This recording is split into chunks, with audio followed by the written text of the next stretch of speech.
नमस्कार। YouTube channel maths by Ashok Pareek पर आप सभी का स्वागत है। साथियों, आज स्टार्ट कर रहे हैं ज्योमेट्री। और ज्योमेट्री के आज से मैंने 10-11 महीने पहले आप चैनल की प्लेलिस्ट में जाओ, वहाँ वीडियो डाले थे 13 वीडियो। कितने वीडियो? 13 वीडियो ज्योमेट्री के। पहले एक बार देखो।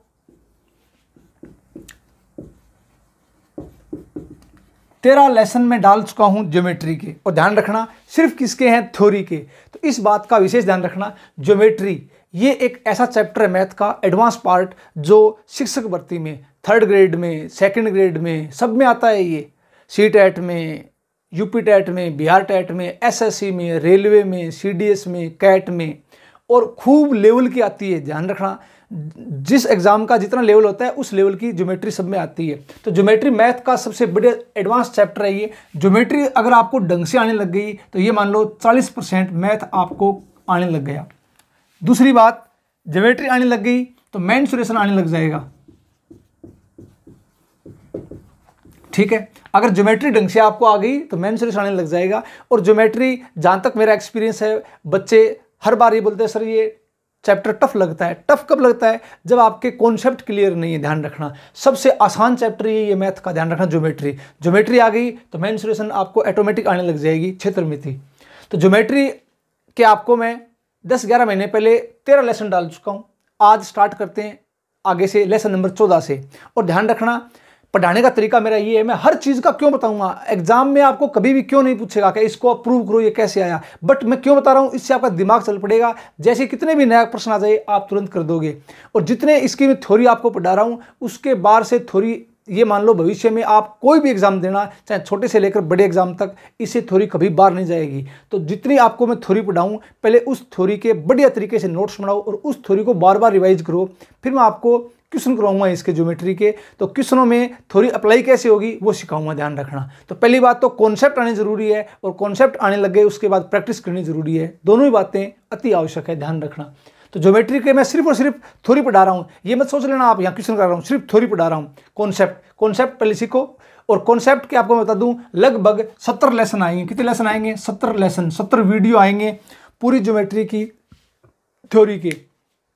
70 लेसन के बाद जिंदगी में आपको ऐसा प्रश्न दिखाई नहीं देगा कि ये आपने कॉन्सेप्ट देखा नहीं हो। हर टाइप का कॉन्सेप्ट, छोटे से छोटा और बड़े से बड़ा। ठीक है, 70 लेसन टोटल डालूंगा। 70 में से 13 लेसन डाल चुका हूं।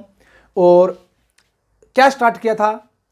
ट्रायंगल स्टार्ट किया था। तो एक बार देखो आप, इन 13 लेसन में मैंने क्या डाला था। आप प्ले लिस्ट में जाना, प्ले लिस्ट में देखना, वहां आपको 13 लेसन मिल जाएंगे ज्योमेट्री के, जो बहुत पहले के डाले हुए हैं। तो अब देखो, इन 13 लेसन में क्या डाला हुआ है। स्टार्ट किया था मैंने, पहला पॉइंट ट्राइंगल। ध्यान रखना, ट्राइंगल डिटेल से पढ़ेंगे, कॉन्सेप्ट इसके डिटेल से, सिर्फ थ्योरी पढ़ाऊंगा एक बार। ट्राइंगल पढ़ाने के बाद मैं आपको पढ़ाऊंगा लाइन एंड एंगल, फिर पढ़ाऊंगा पॉलीगन, बहुभुज, फिर क्वाड्रिलेटरल चतुर्भुज, फिर सर्कल। तो सारे पॉइंट पढ़ेंगे। पहले इन सबकी थ्योरी पढ़ेंगे, कॉन्सेप्ट। ट्राइंगल इसलिए स्टार्ट किया पहले कि ट्राइंगल अगर आपको आने लग गया, इसका मतलब 60% ज्योमेट्री आने लग गई। ट्रायंगल आने लग गया, 60% ज्योमेट्री आने लग गई। तो ट्रायंगल समरूपता, सर्वांग समता, ट्रायंगल की फॉर्मेशन क्या होती है, ट्रायंगल का बेसिक क्या होता है, ट्रायंगल के सेंटर क्या होते हैं, इसके अलावा इसमें बहुत थ्योरम आती है ट्रायंगल में। सारी थ्योरम में पढ़ेंगे डिटेल से। तो कहाँ क्या थ्योरम कैसे लगानी है, कब लगानी है, वो सारी चीज़ें सीख जाओगे। ठीक है, तो 13 लेसन में बेसिक ऑफ ट्रायंगल,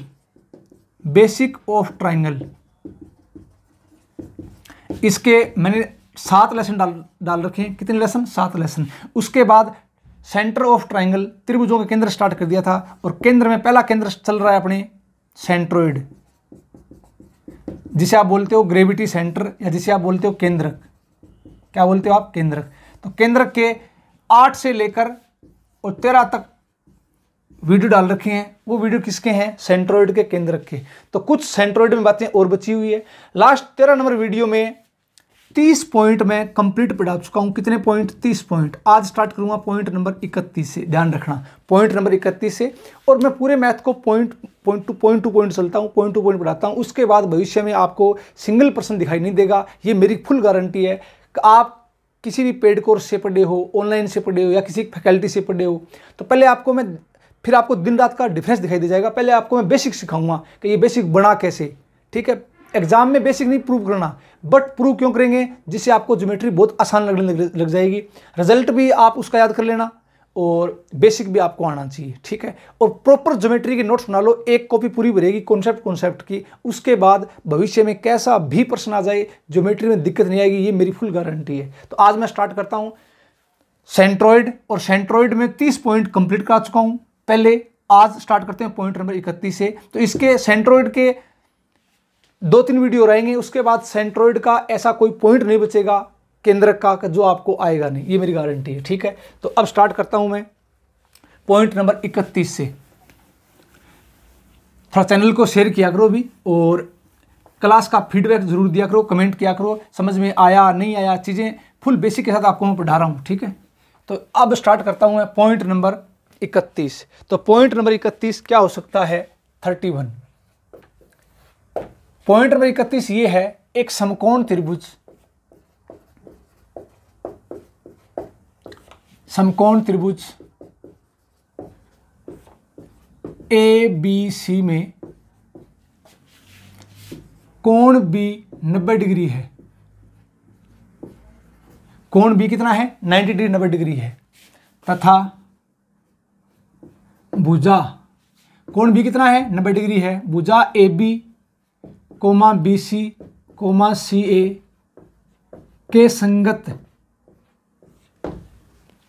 के संगत माध्यिकाएं। अब एक काम करो, मैं यहां डायग्राम बनाता हूं, थोड़ा दिमाग लगाना। ये अपने पास एक ट्रायंगल है, और ट्रायंगल कौन सा, समकोण त्रिभुज। ध्यान रखना, ये A है, ये B है, और ये क्या है, C है। कोण B कितना डिग्री का है, 90 डिग्री, 90 डिग्री का है। दे रखा है त्रिभुज ABC में कोण B कितना है, 90 डिग्री। भुजा AB, BC और CA। अब ध्यान रखना, AB इसके संगत मीडियन, इसको यहां से यहां तक मिला दो, मीडियन माध्यिका। इस बात का ध्यान होगा, CF BE AD, जहां तीनों माध्यिकाएं एक दूसरे को इंटरसेक्ट करती है, तीनों माध्यिकाएं एक दूसरे में मिलती है, उसे बोलते हैं जी का मतलब ग्रेविटी सेंटर, केंद्रक, ठीक है। अब ध्यान से देखो, मैंने क्या लिखा दिया, AB। अब AB के संगत माध्यिका कौन सी, ध्यान रखना, AB के संगत माध्यिका कौन सी है, CF। तो संगत माध्यिकाएं CF, आगे BC कौन सा है, BC के संगत माध्यिका कौन सी है, AD, कौन सी है, AD, CA के संगत माध्यिका कौन सी है, BE। संगत माध्यिकाएं हैं। तथा G केंद्रक है। G क्या है, केंद्रक। G क्या है, केंद्रक है, ग्रेविटी सेंटर है, ठीक है। तो अब ध्यान रखना इस बात का, ये सभी को पता होगा, मैं पिछले लेसन में पढ़ा चुका हूं। केंद्रक प्रत्येक माध्यिका को 2:1 में अंतः विभाजित करता है। क्यों करता है, इसका भी मैंने क्यों बताया, हर चीज का क्यों बताया, ध्यान रखना, हर चीज का क्यों। अब और जो मीडियन है वो सामने वाली भुजा को समान 2 भागों में बांटती है, ध्यान रखना। ये बातें मैं पढ़ा चुका हूं, पीछे के वीडियो जरूर देखना भी। तो जो बच्चा फर्स्ट टाइम देख रहा है, लेसन नंबर 1 से देखना स्टार्ट करें, फिर कोई दिक्कत नहीं आएगी ज्योमेट्री में कभी भी। तो अब ध्यान से देखो, सामने वाली भुजा को 2 समान भागों में बांटता है, ये इसके बराबर है और ये इसके बराबर है। दूसरी बात, अब ये इसके बराबर है, इसको मैंने मान लिया स्मॉल a, तो ये भी स्मॉल a, तो पूरा कितना हो जाएगा, ये 2a। ये b, तो ये पूरा कितना हो जाएगा, 2b। ये c, स्मॉल c, ये c, तो ये पूरा कितना हो जाएगा, 2c। इसके बाद मैंने आपको ये बताया था कि आपको इस बात का ध्यान होगा, क्या, सबसे पहली बात, क्या केंद्रक माध्यिका को 2:1 में डिवाइड करती है।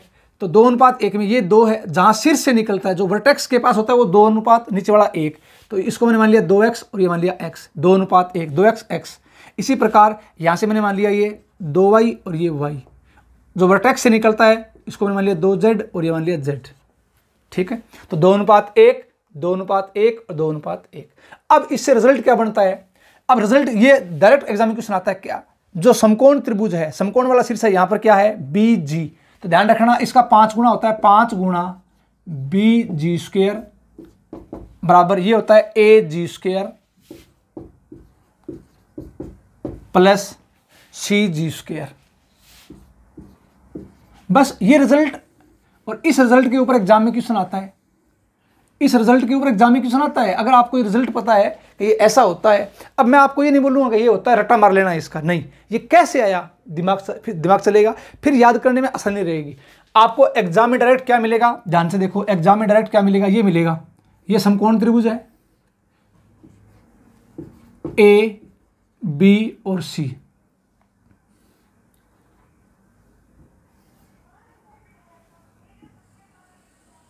अब देखो यहां से ये जी है, जी। अब एग्जाम में क्या मिलेगा, सिर्फ आपको यहां तक देगा, ये यहां तक, ठीक है, बस इतना देगा।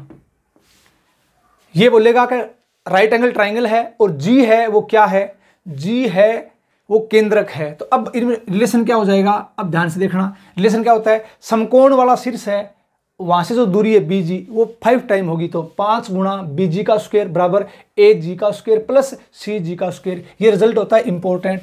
अब ये रिजल्ट आया कैसे, ये अब आपका, आप जहां से भी बैठे पढ़ रहे हो, आपका दिमाग, मैं जब भी ये बोलूँ ऐसा होता है, तो अब आपका दिमाग बोलेगा ऐसा क्यों होता है, तब समझने में आसानी रहेगी। ठीक है, देखो कैसे ऐसा क्यों होता है, रीजन ये है इसका, ये रिजल्ट प्रूव करते हैं। एग्जाम में ऐसे कभी नहीं पूछेगा कि इसको प्रूव करो, सिर्फ ये होता है, क्यों होता है। देखो सबसे पहली बात, आपका दिमाग ही बोल रहा है क्या, त्रिभुज देखो कौन सा, पहले आप देखो बीई, बीई क्या है, आप पिछले लेसन देखना, बता चुका हूं। बीई अगर समकोण त्रिभुज है और ये समकोण के सामने कर्ण है, तो ये मीडियन क्या होती है, सबसे छोटी होती है। क्यों, कि जो त्रिभुज की जो भुजा सबसे बड़ी है, ध्यान रखना इस बात का, त्रिभुज की जो भुजा सबसे बड़ी है उसके संगत माध्यिका सबसे छोटी होती है, और जो भुजा सबसे छोटी है उसके संगत माध्यिका सबसे बड़ी होती है। तो इस बात का ध्यान रखना। अपने को पता है ये कर्ण है, तो हाइपोटेनस सबसे, कर्ण सबसे बड़ी भुजा होती है, तो सबसे बड़ी भुजा के संगत माध्यिका सबसे छोटी होगी, तो बीई है, उसे बोलते हैं स्मॉलेस्ट मीडियन।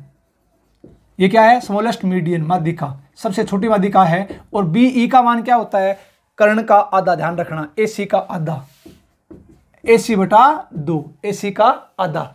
अब ध्यान दो इस बात के ऊपर, एसी का आधा। तो सबसे पहली बात यहां पर देखो, आप करेंगे क्या इसमें, इसमें अपने ये करेंगे, यहां से यहां तक बीई, बीई बराबर होता है किसके, एस ए ई बराबर है किसके, सीई, सीई बराबर है ये, तो बराबर है, तो इसका मान कितना है, 2y प्लस वाई कितना हो गया, 3y, कितना हो गया, 3y।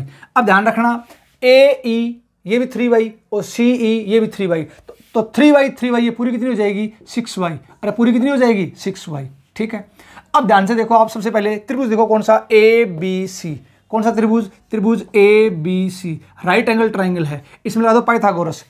तो 2a का वर्ग 4a स्क्वायर प्लस 2b का वर्ग 4b स्क्वायर बराबर ये है 6y, तो 6y का वर्ग 36y स्क्वायर। अब एक काम करो, 4 कॉमन ले लो, 4 का भाग दे दो, तो 4 का जब भाग देंगे तो यहाँ क्या बचेगा, a square plus b square, 4 निम 36, 9y square, equation number 1।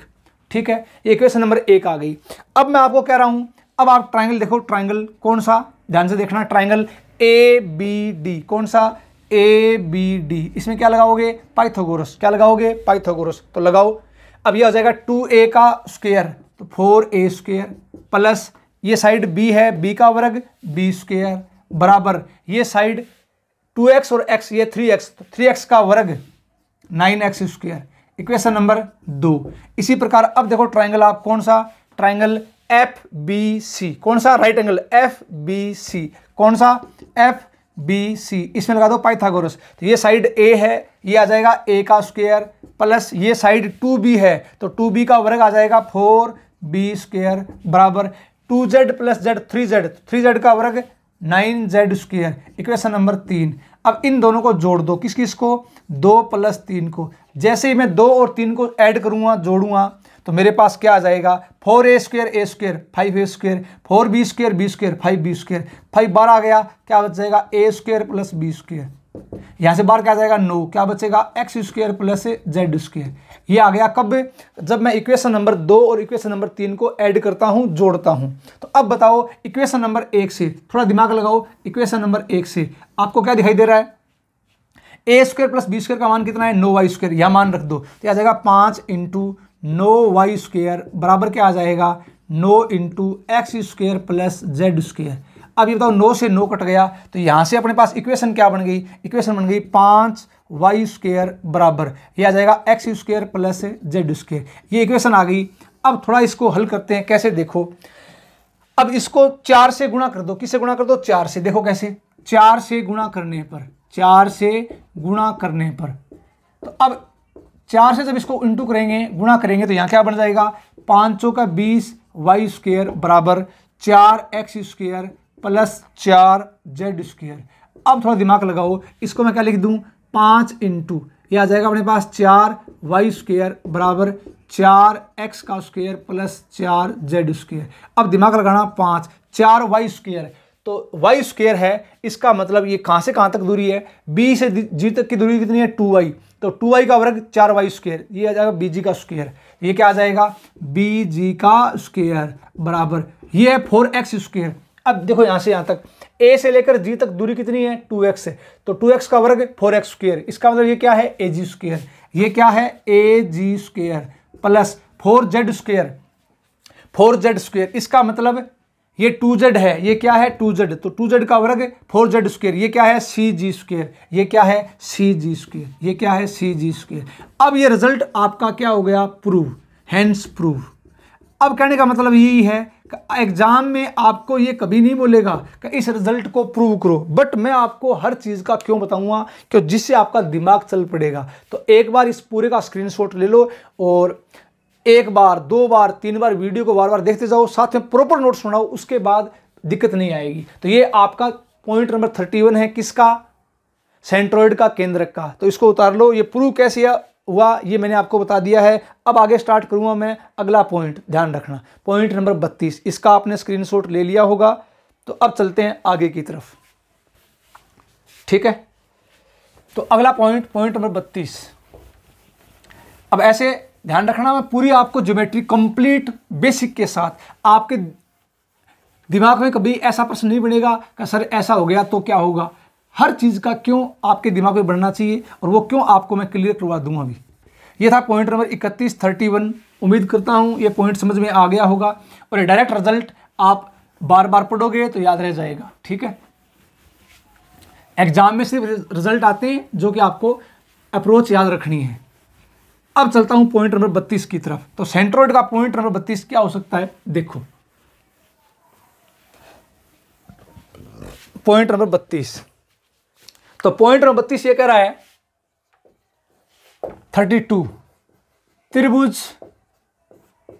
ABC की भुजाएं, ध्यान रखना त्रिभुज ABC की भुजाएं स्मॉल a, स्मॉल b तथा स्मॉल c है, स्मॉल c है, ठीक है, तथा DEF क्रमशः, DEF क्रमशः त्रिभुज के केंद्रक और शीर्षों के बीच की दूरी है। किस किस के, DEF क्रमशः क्या है, त्रिभुज के केंद्रक और शीर्षों के बीच की दूरी है। तो अब एग्जाम में डायरेक्ट इसका मान पूछता है। अगर ये आपके याद नहीं है तब दिक्कत आती है, अगर बेसिक से पढ़ा हुआ है, पता है ऐसा क्यों होता है, तो तुरंत याद आ जाएगा। बीच की दूरी है तो पूछेगा क्या, ये पूछेगा a square plus B square plus C square upon में क्या होता है D square plus E square plus F square, इसका मान क्या होगा। एग्जाम में डायरेक्ट ये पूछता है, तो ये आपको ध्यान होना चाहिए पहले से क्या होता है। और ध्यान कब होगा, आपको मैं कह दूं इसका मान होता है 3, इसका रटा मार लेना। तो अब आपका दिमाग ये बोलेगा ऐसा क्यों होता है।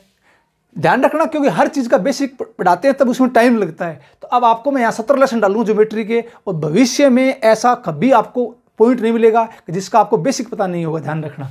तो अब आपको अगर मैं ये बोल दूं कि इसका मान 3 होता है, रटा मार लेना, तो आपका दिमाग क्या बोलेगा कि ये आया कैसे, ये आया कैसे। तो अब देखते हैं ये आया कैसे। सबसे पहले एक काम करो, इसका मान 3 कैसे होता है, ध्यान से देखना। मैं आपको बोल दूंगा ये ट्राइंगल है, थोड़ा दिमाग लगाना। क्यों कि ज्योमेट्री एक अपने आप में पूरा कंप्लीट चैप्टर है। कुछ आगे की बातें काम आती है, कुछ पीछे की बातें काम आती है। तो जो पीछे पढ़ा चुका हूं मैं वो बातें रिपीट कर दूंगा। भी ये पॉइंट मैं आपको पीछे पढ़ा चुका हूं। ये ए है, ये बी है और ये क्या है, सी है। ये मीडियन है ए डी और ये बी ई और ये सी एफ। पीछे के पॉइंट जरूर देखना, हर पॉइंट का मैंने क्यों बताया है। ये सी एफ, तो ये जी है। ए के सामने की भुजा स्मॉल ए, बी के सामने की भुजा स्मॉल बी, सी के सामने की भुजा स्मॉल सी।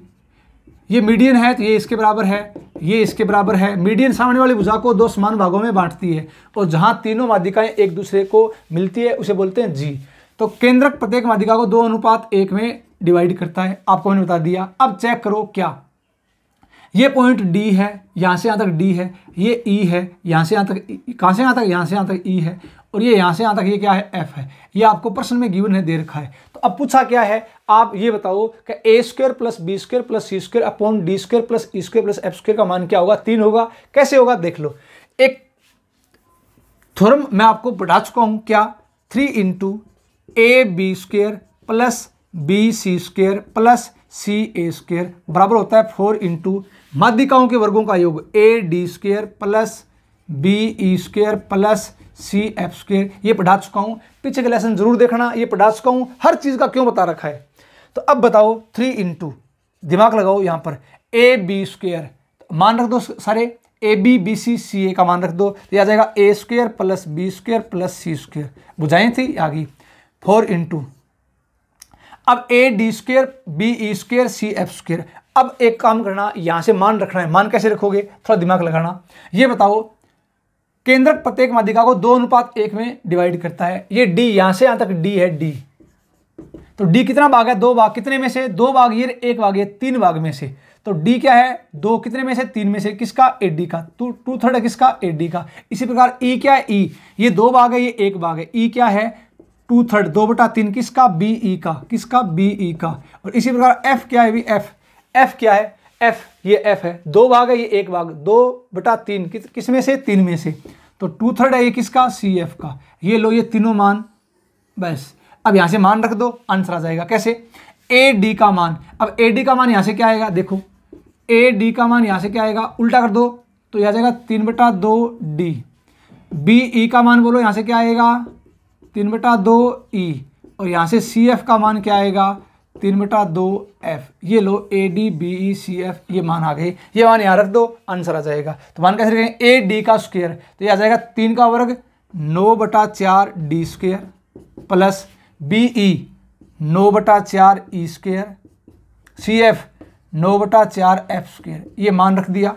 अब एक काम करेंगे, क्या, यहाँ से कॉमन ले लो भैया, तो ये आ गया 3 into A square plus B square plus C square बराबर 4। कॉमन क्या आ गया, 9/4। ये लो, 9 से 4 से 4 कट गया, यहाँ क्या बच गया, D square plus E square plus F square. बच गया क्या, बच गया।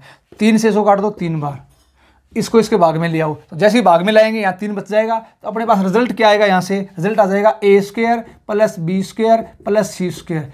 अपॉन में क्या आ जाएगा, D square plus E square plus F square बराबर क्या आ जाएगा, 3। ये आपका आंसर है।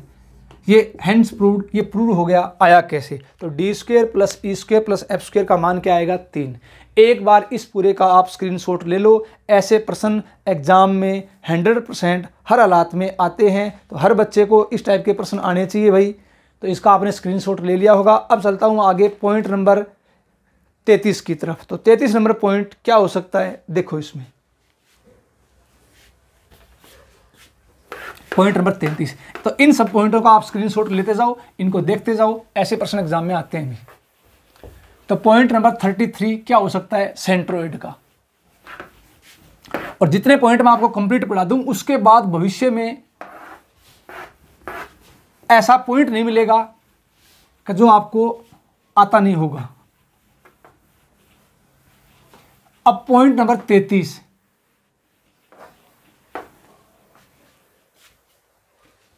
तो पॉइंट नंबर 33 क्या कहता है, त्रिभुज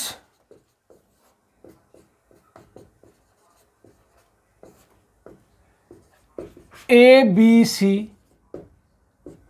की भुजाएं स्मॉल ए स्मॉल बी स्मॉल सी है तथा, अब ध्यान रखना, पूरी ज्योमेट्री अपने आप में एक कंप्लीट चैप्टर है। कुछ चीज़ें बाद की काम आती है, कुछ पहले ही काम आती है, तो कुछ बाद की चीज़ें काम आएगी। एक बार बता दूंगा ऐसा होता है, बता दूंगा एक बार, जैसे ही वो पॉइंट पढ़ेंगे तब वहाँ पर वो पॉइंट अपने बेसिक से पढ़ेंगे, ठीक है। तो इसमें कुछ कोऑर्डिनेट ज्योमेट्री, निर्देशांक ज्यामिति काम आएगी। तो ये पॉइंट निर्देशांक ज्यामिति का है, बता देता हूँ। ऐसा होता है, दिमाग में रखना, जब कोऑर्डिनेट ज्योमेट्री पढ़ेंगे तब हर चीज़ का बेसिक बताऊंगा, हर चीज़ का बेसिक। तो एक त्रिभुज है ABC जिसकी भुजाएं क्या है, small a small b small c है, तथा P कोई बिंदु है। ध्यान रखना, P कोई बिंदु है। ये त्रिभुज के अंदर भी हो सकता है, ये त्रिभुज के बाहर भी हो सकता है, कोई बिंदु है, कोई एनी पॉइंट है। तथा P कोई बिंदु है जो त्रिभुज के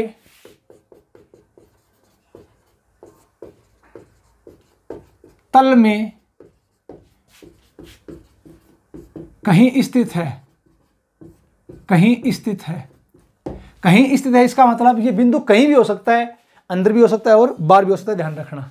तथा G केंद्रक है, तथा G क्या है, केंद्रक है। G केंद्रक है तो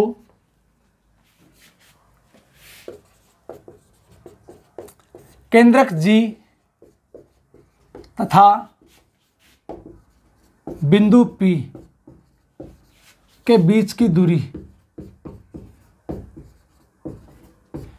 इसके ऊपर जो एग्जाम में प्रश्न बनते हैं वो बीच की दूरी पूछता है, ध्यान रखना। अब कोई बिंदु है, उसके बाद में मैं इस बिंदु को मानना स्टार्ट कर दूंगा कि ये बिंदु अंतः केंद्र है, परिकेंद्र है, ऐसे मानना स्टार्ट कर दूंगा। तो एक बार आप ये ध्यान रखना, P कोई बिंदु है, तो ये रिजल्ट इसका क्या होगा, देख लो एक बार। ये रिजल्ट आपको ध्यान आना चाहिए, ऐसा होता है। और इसको बेसिक से पढ़ेंगे। कोऑर्डिनेट ज्योमेट्री में ऐसा क्यों होता है, क्योंकि जब आपको मैं कोऑर्डिनेट ज्योमेट्री पढ़ाऊंगा तब। तो कैसे, देखो एक ट्राइंगल है, पहले क्यों बताया, क्योंकि एक बार इसमें केंद्रक G काम आएगा बीच बीच में, ध्यान रखना तब। ये A है, ये B है और ये क्या है, C है। अब ये क्या है, इसको इससे मिला दो, इसको इससे मिला दो, इसको इससे मिला दो, ये G है भैया, G, ठीक है। एक बिंदु P है, मैं यहां मान लेता हूं बिंदु P, ये बिंदु P है, तल में कहीं स्थित है, कोई बिंदु है, ये अंदर या बाहर कहीं भी हो सकता है। तो इसको इससे मिला दो, इसको इससे मिला दो, या एक काम करो तो थोड़ा नीचे मान लो, इसको यहां ले लो, यहां ले लो, इसको इससे मिला दो, ये बिंदु P है, इसको इससे मिला दो, और इस वर्टेक्स को, इस शीर्ष को इससे मिला दो, और फिर इस पॉइंट को इससे मिला दो, ठीक है।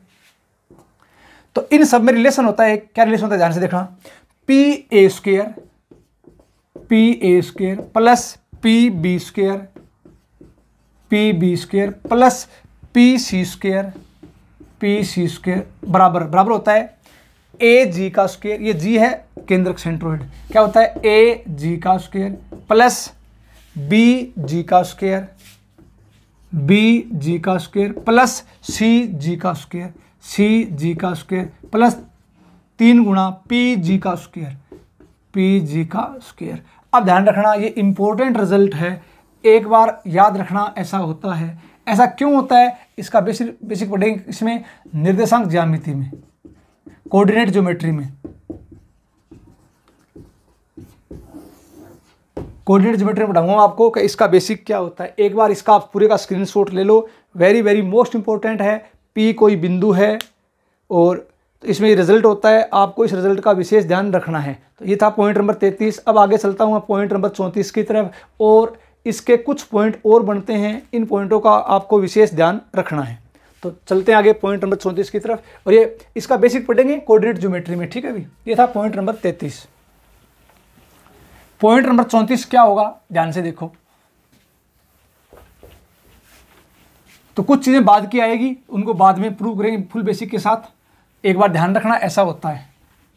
तो पॉइंट नंबर 34 इसका क्या है, देखो मैं आपको पीछे के लेसन में पढ़ा चुका हूं अपोलोनियस थ्योरम, या इसे बोलते हैं मीडियन थ्योरम, माध्यिका प्रमेय। क्या बोलते हैं इसे, माध्यिका प्रमेय। पॉइंट नंबर 34 मैं आपको पीछे के लेसन जरूर देखना भाई, उसमें पढ़ा चुका हूं अपोलोनियस थ्योरम। तो यहां कुछ इसके यूज हैं, देखो कैसे, यूज ऑफ अपोलोनियस थ्योरम,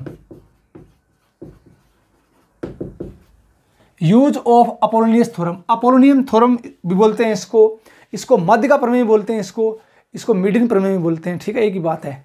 तो अब एक काम करो, ये होती क्या है, एक बार देख लो होती क्या, पढ़ा चुका हूं मैं ये थ्योरम, ये होती है, ये ए है, माध्यिका की लंबाई ज्ञात करते हैं इसे, माध्यिका की लंबाई ज्ञात करते हैं इसे, ये मीडियन ए डी, ये मीडियन बी ई, ये मीडियन सी एफ, और ये जहां तीनों माध्यिकाएं एक दूसरे को मिलती है उसे बोलते हैं जी, ग्रेविटी सेंटर। ये इसके बराबर, ये इसके बराबर और ये इसके बराबर, क्यों? क्योंकि माध्यिका सामने वाली भुजा को समान दो भागों में बांटती है। तो अपोलोनियस थ्योरम क्या कहती है, इस साइड का वर्ग A B square plus A C square बराबर 2 into A D square plus या तो बी डी स्क्वायर या सी डी स्क्वायर, एक ही बात है, तो सी डी स्क्वायर। ये बनी कैसे, आई कैसे, पीछे के लेसन जरूर देखना, मैं आपको पढ़ा चुका हूं कि ये बनी कैसे। इसे बोलते हैं अपोलोनियस थ्योरम या माध्यिका प्रमेय। तो इसके यूज क्या क्या हैं, कुछ बातें मैं आपको यहां पर बताता हूं। तो इसके कुछ यूज हैं, तो यूज कैसे करेंगे इसको देखो। सबसे पहले एग्जाम में ऐसा प्रश्न आता है, पहला पॉइंट इसका 34 नंबर का पहला पॉइंट, आपको दो ट्राइंगल देगा। कितने ट्राइंगल देगा? दो ट्राइंगल देगा। ध्यान से देखो, ए बी, ये ए है, ये बी है और ये सी है। ये देगा आपको डी है, ये ई है और ये क्या है, एफ है। और आपको ये बोल देगा कि ये साइड 4 है, ये 5 है, ये 6 है, कुछ ही मान लो जो आपके मन में आई, ये साइड 4 है, ये साइड 5 है, ये साइड एक्स है। आपको कंडीशन क्या देगा कि त्रिभुज ए बी सी का एरिया, ए बी सी का एरिया बराबर है त्रिभुज डी ई एफ का एरिया, डी ई एफ का एरिया इसके बराबर है। और कंडीशन क्या देगा, एरिया बराबर है बट एक्स का मान 6 के बराबर नहीं है, एक्स का मान not is equal to 6, X का मान 6 के बराबर नहीं है, तो एक्स का मान ज्ञात करो, तो एक्स का मान ज्ञात करो। ध्यान से देखना एक बार, ऐसे प्रश्न एग्जाम में खूब डालता है कि आपको दो ट्राइंगल दे देगा कि एक त्रिभुज है ए बी सी, ये 4 है, ये 5 है, ये 6 है, डी ई एफ, ये 4 है, ये 5 है, ये एक्स है। और कंडीशन क्या देगा कि त्रिभुज ए बी सी का जो एरिया है, क्षेत्रफल है, वो त्रिभुज डी ई एफ के क्षेत्रफल के बराबर है, और एक्स का मान है ना वो 6 के बराबर नहीं है। तो अब बताओ एक्स का मान क्या होगा। तो जैसे ही आपको इस टाइप का प्रश्न दिखाई देता है, वहां क्या यूज करोगे, अपोलोनियस थ्योरम। क्या यूज करोगे, अपोलोनियस थ्योरम। कैसे करोगे देखो, एक कंडीशन मैं आपको यहां बता रहा हूं, इस बात का विशेष ध्यान रखना। जब भी आपको ये बोले कि एक दो ट्राइंगल है, इसकी साइड है एक्स वाई ए और एक्स वाई बी, मतलब दो भुजाएं हैं वो तो बराबर दे रखी है और तीसरी भुजा बराबर नहीं है, तो हमेशा ये कह दे आपको, और इन दोनों त्रिभुजों का क्षेत्रफल क्या है, बराबर है। इन दोनों त्रिभुजों का क्षेत्रफल क्या है, बराबर है। तो इसका मतलब ये हो गया, रीजन इसके पीछे ये है कि जो मीडियन होती है ना, मीडियन माध्यिका त्रिभुज के क्षेत्रफल को दो समान भागों में बांटती है। ध्यान रखना, मीडियन है वो त्रिभुज के क्षेत्रफल को दो समान क्षेत्रफलों में डिवाइड करती है, बांटती है। तो कैसे देखो, अगर दो आपको ट्रायंगल दे रखे हैं तो उनको एक साथ कैसे लिखोगे, ऐसे लिखोगे, ये ए है, ये बी है और ये क्या है, सी है। दो त्रिभुजों की साइड दे रखी है एक्स वाई ए एक्स वाई बी, मतलब दो भुजाएं क्या है, बराबर है, तीसरी भुजा असमान लंबाई की है। तो इसको कैसे लिखोगे, ऐसे लिख दो, ये मीडियन है डी, मीडियन सामने वाली भुजा को समान दो भागों में बांटती है। तो कैसे लिखोगे, जो भुजाएं बराबर नहीं है ए और बी, ये दोनों बराबर नहीं है, इसको साइड में रख दो।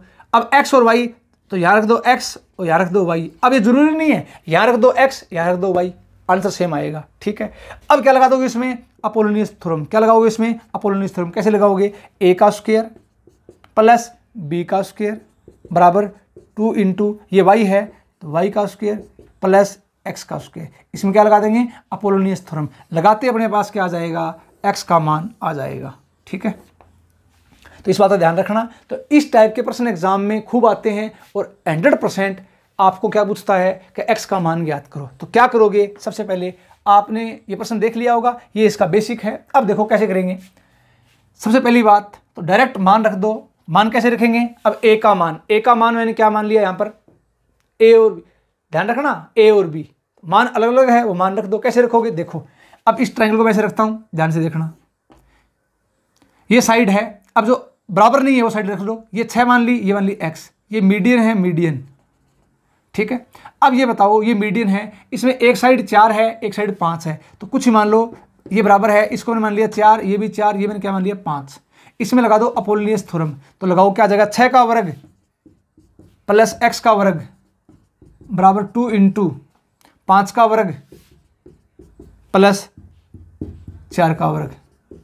अब इसको हल कर दो, 6 का वर्ग 36 प्लस एक्स स्क्वायर बराबर 2 इंटू 5 का वर्ग 25, 4 का वर्ग 16।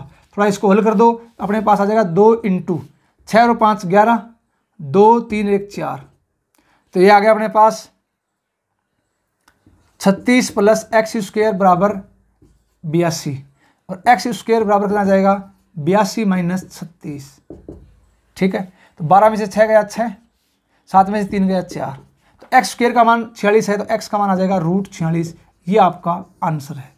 इंपॉर्टेंट, ध्यान रखना। तो जब भी इस टाइप के प्रश्न एग्जाम में आ जाए कि 2 त्रिभुजों का एरिया बराबर दे दे और 2 साइड बराबर दे रखी है, तीसरी साइड बराबर नहीं है, तो ऐसे प्रश्नों में हमेशा क्या लगाओगे, अपोलोनियस थ्योरम या माध्यिका प्रमेय। इस पूरे का आप स्क्रीनशॉट ले लो, तो इसका आंसर आ जाएगा √46। क्यों? क्योंकि मीडियन हमेशा त्रिभुज के क्षेत्रफल को 2 समान भागों में बांटते, इस बात का ध्यान रखना। तो इसका आपने स्क्रीनशॉट ले लिया होगा। अब मैं आगे चलता हूं अगले पॉइंट की तरफ। तो ये यूज ऑफ अपोलोनियस थ्योरम, इसके यूज कैसे करेंगे, तो इसका पहला पॉइंट आपको मैंने बताया है, इसका आपने स्क्रीनशॉट ले लिया होगा। अब चलता हूं मैं दूसरे पॉइंट की तरफ। दूसरा पॉइंट इसका क्या होगा, दूसरे पॉइंट में बात करेंगे पैरेललोग्राम की। किसकी बात करेंगे, पैरेललोग्राम की। ठीक है, ये पहला पॉइंट था जो मैंने आपको बता दिया है। दूसरा पॉइंट इसका क्या होगा, देखो यहां से।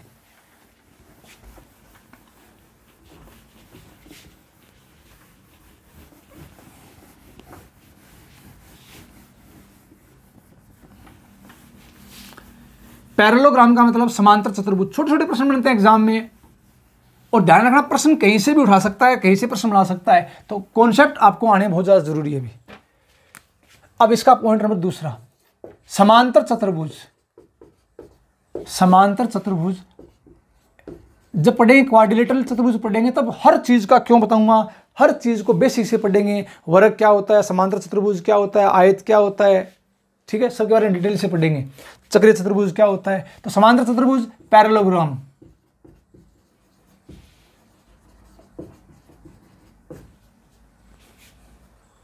ठीक है, समांतर चतुर्भुज। अब एक काम करो, इसकी खास बात क्या होती है, खास बात इसकी ये होती है, सभी को पता होगा, आमने सामने की भुजाएं समान और समांतर होती है। समान और समांतर, ABCD।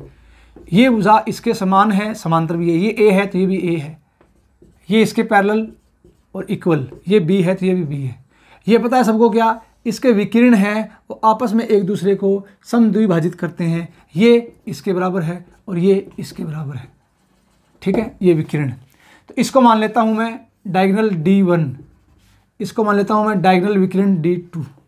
अब यहां से एक रिजल्ट निकलता है, बढ़िया रिजल्ट। क्या निकलता है देखो, तो यहां से यहां तक ये इसके बराबर है और ये इसके बराबर है।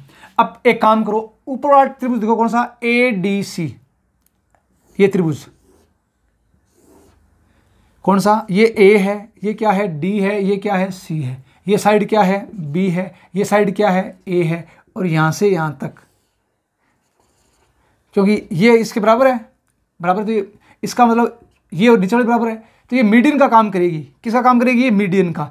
तो ये पूरा कितना था, D1 था, तो आधा कितना हो जाएगा, D1/2। ये भी कितना हो जाएगा, D1/2। ये आधा कितना हो जाएगा, D2/2। क्यों, क्योंकि ये पूरा कितना था, D2 था, तो ये आधा D2/2।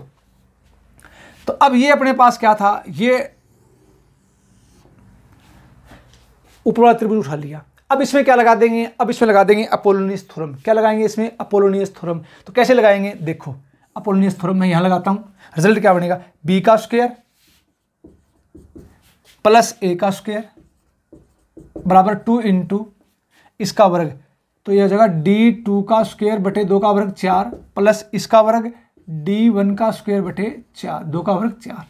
अब एक काम करो, यहां से क्या आ जाएगा, ये A square plus B square बराबर 4,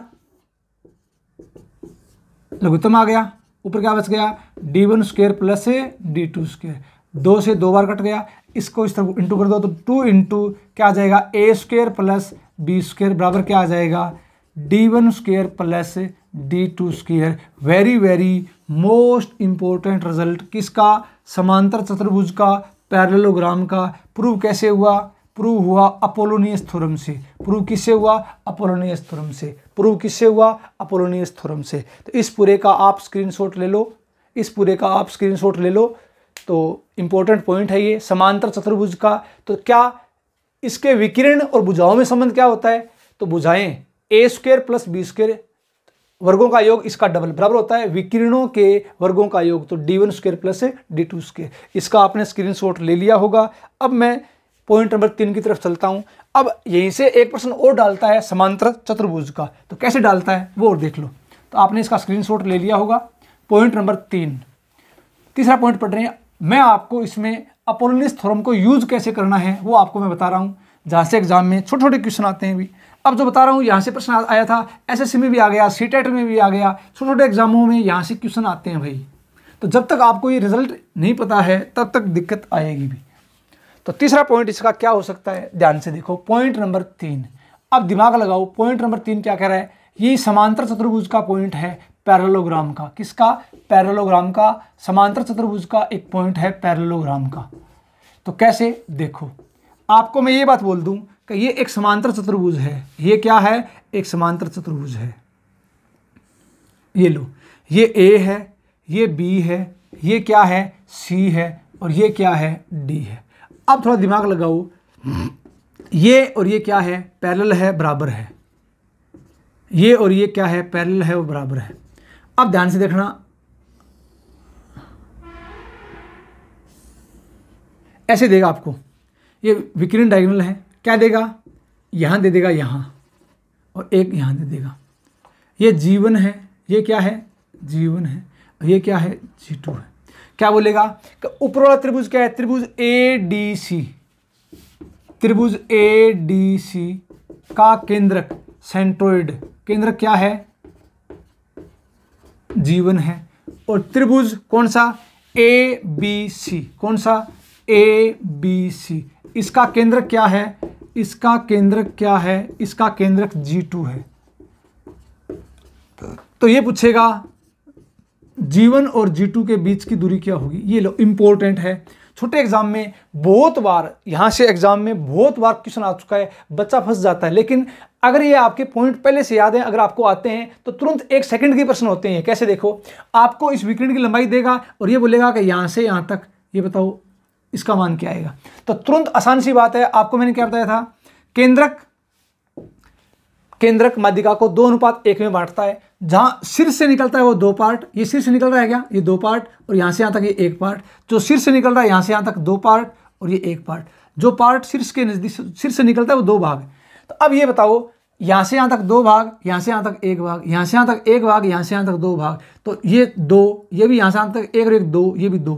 अब देखो, 2 पार्ट ये, 2 पार्ट ये, 2 पार्ट ये। तो इसका मतलब इसके कितने भाग हो गए? बराबर 3 भाग हो गए। तो इसका मतलब G1 G2, G1 G2, G1 G2, इसकी लंबाई कितनी जाएगी? 1/3 किसका? इस विकिरण BD का डायगोनल का। तो ध्यान रखना, इसके 3 भाग हो गए। 1 भाग ये, 2 पार्ट, 2 पार्ट, 2 पार्ट, इसका तीनों भाग बराबर हैं। तो ये 1/3, 1/3 पार्ट है किसका? विकिरण BD का, डायगोनल BD का 1/3 है। तो अब एग्जाम में प्रश्न कैसे आया था? एग्जाम में प्रश्न ऐसे आया था कि विकिरण है वो 18 सेमी का है। विकिरण कितना है? 18 सेमी का। तो अब बताओ G1 और G2 की दूरी क्या होगी। तो जिन बच्चों को ये कॉन्सेप्ट पहले से ही पता है वो क्या करेगा? डायरेक्ट इतना ही काम करेगा कि 18 में किसका भाग देगा? 3 का। तो आंसर क्या आ जाएगा? 6। ये आपका आंसर है। ये ज्योमेट्री बहुत आसान है। कब आसान है? जब आपको सारे कॉन्सेप्ट आपके क्लियर हैं तब बहुत इजी है। तो इसका स्क्रीनशॉट ले लो, बस ऐसे प्रश्न एग्जाम में आएगा। ये कितने सेकंड का है? 1 सेकंड का, देखते ही हो जाएगा। तो उतार दो। ये था पॉइंट नंबर 3। तो पॉइंट नंबर 3 था ये समांतर चतुर्भुज के बारे में। अब एक काम करते हैं, यहाँ से एक टाइप का प्रश्न और बनता है, वो और देखो कैसे बनेगा। तो सबसे पहली बात, 3 नंबर पॉइंट था, आगे स्टार्ट करता हूँ पॉइंट नंबर 4, इसी का है ये। तो जो जो पॉइंट बन सकते हैं वो सारे आपको बता रहा हूँ। पॉइंट नंबर 4 ये भी समांतर चतुर्भुज का है, पैरेललोग्राम का है। साथ साथ में नोट्स बनाते चलो, फिर भविष्य में देखना कोई भी प्रश्न इससे बाहर जाता है क्या। तो पॉइंट नंबर 4 इसका क्या हो सकता है? ध्यान से देखो पॉइंट नंबर 4। तो पॉइंट नंबर 4 में मैं बात करता हूं। पॉइंट नंबर 4 किसी का इसी का ही समांतर चतुर्भुज है। समांतर चतुर्भुज है, पैरेललोग्राम में समांतर चतुर्भुज है। अब बताओ, कई बार ऐसे प्रश्न पूछता है एग्जाम में, ये समांतर चतुर्भुज है, अगर थोड़ा आपको ध्यान है फिर दिक्कत नहीं आती इसमें। ये ए है, ये बी है, और ये सी है, और ये क्या है, डी है। पैरेललोग्राम है, ये इसके समांतर है, ये इसके समांतर है। अब आपको क्या देगा, ऐसे देगा, और ये बोल देगा ये G1 और ये G2, ये क्या है G1 और ये क्या है G2, ये तो G1, ये थोड़ा बड़ा लिख दूं, G1 और ये क्या है G2, ठीक है। अब इसको इससे मिला दो, और इसको इससे मिला दो, और इसको इससे मिला दो, और इसको इससे मिला दो। ऐसे प्रश्न एग्जाम में पूछता है, क्या करोगे इसमें, ध्यान से देखना, बहुत इजी है जब आपको आते हैं तब। मिला दिया। अब ये बताओ, ये ध्यान है क्या, ये मैं आपको पढ़ा चुका हूं पीछे के लेसन देखना भी। ये ए है, ये बी है, और ये जी है, सी है, ये क्या है जी, इसको इससे मिला दो, इसको इससे मिला दो, इसको इससे मिला दो, ये जी है, जी का मतलब सेंट्रोइड केंद्रक। तो इसका एरिया, इसका एरिया, इसका एरिया हमेशा क्या होता है, बराबर। तो इन तीनों का एरिया हमेशा क्या होता है, बराबर। तो अब ये बताओ, त्रिभुज देखो ऊपर कौन सा ADC, इसका केंद्र क्या है G1, और ये कौन सा ABC, इसका केंद्र क्या है G2। केंद्रक इसका मतलब ये तीनों के तीनों पार्ट क्या है, बराबर। तो अब ये बताओ, तीनों पार्ट बराबर हैं, तो इस ऊपर वाले त्रिभुज में अगर मैं इसको यहाँ से यहाँ तक मिटाता हूँ, देखना ये सेम की सेम बात यहाँ दिखाई दे रही है क्या आपको। तो एक भाग इसका, एक भाग इसका, एक भाग इसका, मतलब इन तीनों का एरिया क्या है, बराबर। बराबर का मतलब एक पार्ट एक पार्ट एक पार्ट, तीनों को बराबर हो गया, ठीक है। इसी प्रकार यहाँ से देखना, अगर मैं इसको यहाँ से यहाँ तक मिटा दूँ तो सेम की सेम चीज़ दिखाई देगी ना, एक पार्ट ये, एक पार्ट ये, एक पार्ट ये, इन सब का एरिया क्या है, बराबर। कब, जब G1 और G2 क्या है, केंद्रक है, सेंट्रोइड है। तो अब बताओ, पूछेगा क्या, एरिया ऑफ चतुर्भुज कौन सा, AG1 CG2 का एरिया, ठीक है, इसका एरिया अपॉन एरिया ऑफ चतुर्भुज किसका, इस पूरे का ABCD का एरिया, इन दोनों का अनुपात क्या है। तो ऐसे प्रश्न एग्जाम में पूछता है, इन दोनों का अनुपात क्या है। अब ये बताओ आप मेरे को कि AG1 CG2 इसका एरिया, एक पार्ट इसका, एक पार्ट इसका, टोटल कितना हो गया इस पूरे का, 2 पार्ट, कितना हो गया, 2 पार्ट, ठीक है, 2 पार्ट इसका हो गया। अब बताओ आप इसका 2 पार्ट, और इस पूरे का 1 2 3 4 5 6, पूरे का 6, तो इन दोनों का अनुपात क्या आ जाएगा, 1/3, या पूछ लेगा अनुपात क्या है, तो आप क्या बोलोगे, 1:3, ये आपका आंसर है। तो कहने का मतलब ये बात समझ गए होंगे। ये चीज़ें आप पीछे की वीडियो देखना, सारी चीज़ें फुल बेसिक के साथ बता चुका हूँ मैं कि ये बराबर क्यों होते हैं। तो इन तीनों का एरिया क्या होता है, बराबर होता है। तो इसका मतलब जैसे ही ये केंद्रक हो गया, इसका एरिया, इसका एरिया, इसका एरिया बराबर, तो ऐसे ही सेम का सेम नीचे बढ़ा, तो इन दोनों का 1 और 1 2, और इस पूरे का हो गया 6, तो अनुपात क्या आ जाएगा, 1:3, ये आपका आंसर है। तो इसको आप उतार लो, इसका आप स्क्रीनशॉट ले लो। अब चलता हूँ मैं पॉइंट नंबर 5 की तरफ। तो पॉइंट नंबर 5 क्या कहता है, ध्यान से देखो, पॉइंट नंबर 5 इंपॉर्टेंट है, देख लो इसको। फिर आगे चलेंगे पॉइंट नंबर 35 की तरफ, इसका लास्ट पॉइंट हो देख लो। तो ये अपोलोनियस थ्योरम के यूज हैं, यूज कैसे कैसे होते हैं वो मैं आपको बता रहा हूँ। तो आपको तुरंत एग्जाम में जैसे ही प्रश्न आए तुरंत यूज करना आ जाएगा इसका। तो अब आज मैं आपको सिखा रहा हूँ यूज ऑफ अपोलोनियस थ्योरम, इसके यूज कहाँ कहाँ होते हैं, कैसे कैसे यूज होते हैं। तो इसका पॉइंट देख लो आप, कैसे पॉइंट बनेगा इसका। देखो 5वां पॉइंट कैसे, ये आपको बोलेगा इंपॉर्टेंट है, ध्यान रखना। ज्योमेट्री में जितना दिमाग लगाओगे ना उतने ही आपको तरीके आएंगे। हर एग्जाम को, हर क्वेश्चन को आप एक तरीके से, 2 तरीके से देख कर सकते हो, ठीक है। जैसे देखो ये ट्राइंगल है, त्रिभुज है ABC, और आपको मैं ये कह दूं कि इसके 3 मीडियन है माध्यिका, AD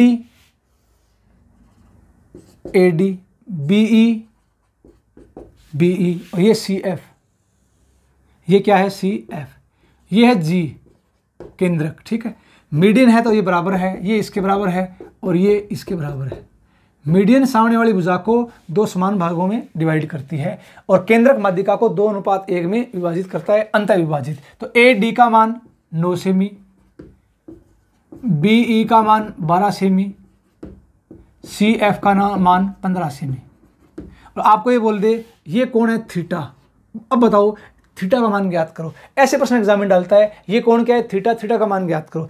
अब ये प्रश्न जिस बच्चे ने पहले नहीं पढ़ा उससे तो होता नहीं है। बट ये आसान क्वेश्चन है, ऐसे प्रश्न एग्जाम में आते हैं भी। आजकल एग्जाम में ज्योमेट्री, मेंसुरेशन, ट्रिग्नोमेट्री, अलजेब्रा सब कुछ मिक्स होकर आते हैं प्रश्न एग्जाम में। ठीक है, तो करेंगे कैसे? देखो, ये कौन थीटा पूछ लिया आपसे।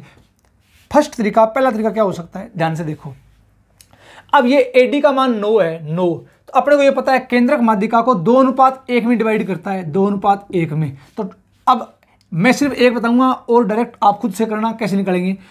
टोटल 2 और 1 3, तो 3 पार्ट की वैल्यू कितनी है भैया? 9, तो 1 पार्ट की वैल्यू 3, तो 3 दूनी 6, 3 एकम 3। इसका मतलब ये हो गया 6, ये हो गया 3। अब BE 12 है क्या? 12 है BE, तो ये 8 और ये 4, 2:1, टोटल 12। ये 15 है क्या? तो ये 10 और ये 5, टोटल 15, 2:1 हो गया।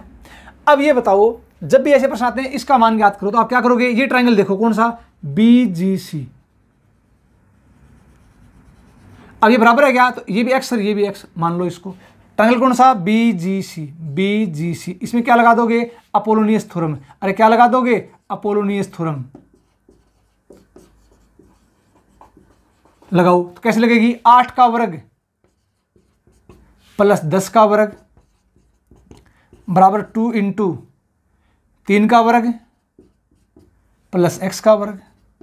ये लो, तो 8 का वर्ग, थोड़ा इसको हल कर लो, 8 का वर्ग 64, 10 का वर्ग 100, 100 प्लस 64 164। ये गुणा में 2 है क्या? भाग में आ जाएगा 2, बराबर क्या आ जाएगा? 3 का वर्ग 9 प्लस x²। अब 2 का भाग दे दो, ये आ जाएगा 8 दूनी 16, 2 दूनी 4, 82 में से 9 घटा दो 73, तो x² का मान कितना आ गया? 73। ठीक है, अब एक काम करो, इसका मान 73 आ गया। तो अब ये बताओ, ये ट्रायंगल देखो, थीटा का मान चाहिए, किसका मान चाहिए? थीटा का। तो पहला तरीका, इसमें लगाओ cosine rule. Cosine rule triangle के बेसिक में आपको मैंने बताया है, सिखाया है कि ये फॉर्मूला कैसे बना, कैसे लगता है, कहाँ कहाँ यूज होता है, क्यों। थीटा के सामने की भुजा ज्ञात करनी है, 2 साइड आपको दे रखी है, इसका मतलब क्या लगाएंगे? Cosine rule. पहला तरीका, कोसाइन रूल लगा दो, तो x² का मान ये आ गया। अब यहाँ लगाओ कोसाइन रूल, क्या लगाएंगे? Cosine rule. तो कोसाइन रूल क्या होता है? पीछे के वीडियो देखना, पढ़ा चुका हूं क्या होता है। तो कोसाइन रूल क्या कहता है? देखो, कोस थीटा बराबर आजू बाजू वाली साइड का वर्ग, 3 का वर्ग 9 प्लस 10 का वर्ग 100, सामने वाली भुजा माइनस में, माइनस का x² अपॉन 2AB, 2 × 3 × 10, 2 × 3 × 10। अब यहाँ पर मान रख दो किसका? तो कोस थीटा का मान कितना आ गया? 100 प्लस 9 109 माइनस x² का मान जो आपने यहाँ से निकाला था, क्या आया था? 73 अपॉन 3 दूनी 6, 6 × 10 60। अब ये बताओ, 9 में से 3 गया, 6 3 9, 10 में से 7 गया 3 बटा में 60, 12 3 36, 12 5 60। अब ये बताओ क्या कोस थीटा का मान 3/5 है। तो सबको इस बात का पता होगा, लाल बटे कक्का। क्या? लाल बटे कक्का। तो कोस क्या होता है? आधार बटा कर्ण। अरे कोस क्या होता है? आधार बटा कर्ण। आधार बटा कर्ण, आधार है और ये कर्ण है, आधार बटा कर्ण। अब ये बताओ, आधार 3 है, कर्ण 4 है, तो सबको पता है लंब कितना आ गया? आधार 3 है, कर्ण 5 है, लंब कितना आ जाएगा? 4, क्योंकि ट्रिपलेट 3 4 5, समकोण त्रिभुज की भुजाएं 3 4 5, ट्रिपलेट बनेगा 3 4 5। तो अब मान किसका पूछा था? का मान पूछ लिया आपको, मान लो का tan थीटा का मान बताओ, tan थीटा का मान बताओ। तो जरूरी नहीं है tan का मान पूछे, आपसे साइन का मान पूछ लेगा, कोस का मान पूछ लेगा, tan का मान पूछ लेगा, तो ऐसे मान पूछ लेगा। तो अब बताओ, मान लो tan का मान पूछ लिया, tan थीटा का मान बताओ। तो tan क्या होता है? लंब बटा आधार। तो लंब कितना आया था? 4, और आधार कितना है इसका? 3। तो आंसर क्या आ जाएगा? 4/3। तो इस बात का ध्यान रखना, आपसे साइन थीटा पूछ सकता है, आपसे tan थीटा पूछ सकता है, आपसे कोट थीटा पूछ सकता है, इस बात का ध्यान रखना। तो इसमें आप इसका स्क्रीनशॉट ले लो। अब जरूरी नहीं है कि आप इसको ऐसे करो, एक छोटा सा तरीका और है, इससे आप इससे भी कर सकते हो आप इसको। तो इसका आपने स्क्रीनशॉट ले लिया होगा, ध्यान से देखो आप। तो अब इसको आप ऐसे सोच सकते हो, आंसर उतार लिया, इसका स्क्रीनशॉट ले लिया होगा। देखो कैसे, आप एक काम करो, आपको इस बात का ध्यान होना चाहिए कि अगर त्रिभुज की तीनों माध्यिकाएं दे रखी है, क्या दे रखी है? तीनों माध्यिकाएं। अगर तीनों माध्यिकाएं दे रखी है तो इसका एरिया कैसे निकालते हैं? देखो यहां से एरिया कैसे निकालते हैं, तो ये आपको डायरेक्ट आना चाहिए। कैसे? देख लो, देखो एरिया, अगर तीनों माध्यिकाएं दे रखी है तो एरिया का फॉर्मूला क्या होता है? 4/3 under SM minus M1 SM minus M2 SM minus M3। ये मैं पढ़ा चुका हूं आपको विद प्रूफ कि ये फॉर्मूला बना कैसे। जब आपको त्रिभुज की तीनों माध्यिकाएं दे रखी है, जब आपको त्रिभुज की तीनों माध्यिकाएं दे रखी है तो उस त्रिभुज के क्षेत्रफल का फॉर्मूला क्या होता है, SM बराबर 4/3 under root SM minus M1 SM minus M2 SM minus M3। M1 M2 M3 का मीडियन और SM क्या है, SM होता है M1 plus M2 plus M3/2। एक बात तो ये होती है। दूसरी बात इसमें क्या होती है, इसका एरिया, अगर ट्रिपलेट जो मीडियन है वो ट्रिपलेट बनाती है, ट्रिपलेट समकोण त्रिभुज की भुजाएं, तो एरिया क्या होता है 2/3 M1 गुणा M2, ये भी एरिया होता है। ठीक है, तो ये दो तरीके होते हैं एरिया फॉर्मूला निकालने के। अब ये आया कैसे मैं आपको बता चुका हूं। अब एक काम करो, 2/3 M1 का मान कितना था इसमें 9, M2 का मान 12, 3 3 9, तो 3 दूनी 6 12 6 72, इस पूरे का एरिया कितना आ गया 72। अब इसका एरिया बताओ। अब ये आपको मैं पढ़ा चुका हूं पीछे के पॉइंट में कि जो केंद्रक है ना वो त्रिभुज के क्षेत्रफल को समान 6 भागों में बांटता है, समान 6 भागों में। तो इस त्रिभुज का एरिया कितना आ जाएगा 72 में सीधा 6 का भाग दे दो, कितना आ जाएगा 12 इसका एरिया आ गया। तो अब इसका एरिया क्या होता है, उस त्रिभुज का एरिया जब दोनों भुजाएं दे रखी है और उनके बीच का कोण दे रखा है, तब एरिया क्या होता है, एरिया बराबर 1/2 गुणा आजू बाजू वाली साइड 3 गुणा 10 इंटू बीच के कोण का साइन थीटा। तो अब इसको हल कर दो, 2 से कट गया कितनी बार 5 बार, 3 से कितनी बार 4 बार, तो साइन थीटा का मान कितना आ जाएगा यहाँ से 4/5। अब साइन थीटा का मान 4/5 आ गया तो टेन थीटा का मान निकालना सबको आता होगा, कैसे भी निकाल दो। टेन या लाल बटे कक्का सबको निकालना आता है, लाल बटे कक्का।